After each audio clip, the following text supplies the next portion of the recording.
by the United States government. کۆنسۆڵی ئەمریکا لە پایتەختی ڕۆشنبیریەوە ڕایدەگەێنێت ئەوان وەک کۆنسۆڵی ئەمریکا لە هەرێمی کوردستان چەندین پرۆژەیان هەیە کە تایبەت بێ بە خزمەتکردن بە کولتور و کەلەپوری کورد.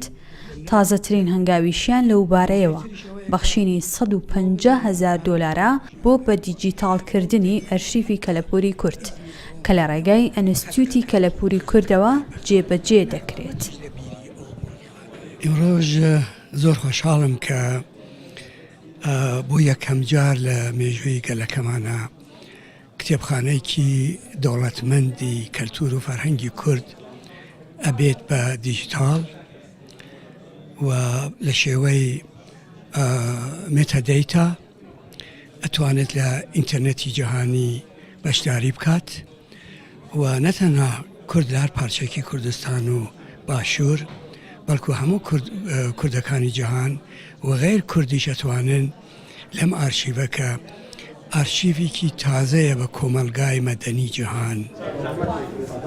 لە پرۆژەی بە دیجیتاڵکردنی کەلەپوری کورد 15,000 کتێب، 3,000 وێنەی کەلەپوری گرنگ و 23,000 پایری دەنگی و ڤیدۆیی بە شێوەی دیجیتاڵی ئەرشیڤ دەکرێت.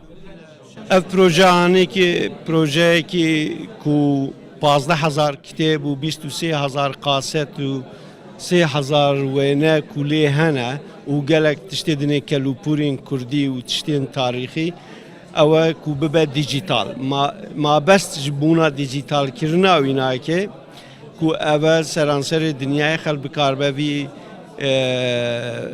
فەیدە ببینە بۆنی لێکۆلینێ خوا بۆنی لێکۆلینە زانستی و کولتوری کورد و وەکیدن هەر کەس بکاربە ئەوێ بکار بە لێکۆلین بکە بکار بە بەربەدەست بخینە بۆکو دیجیتال بە جیهانیە.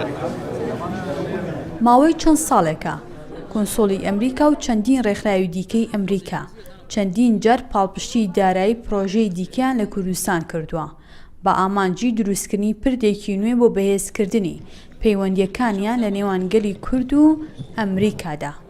دالیا کەمال، کوردستان 24 سلەیمانی.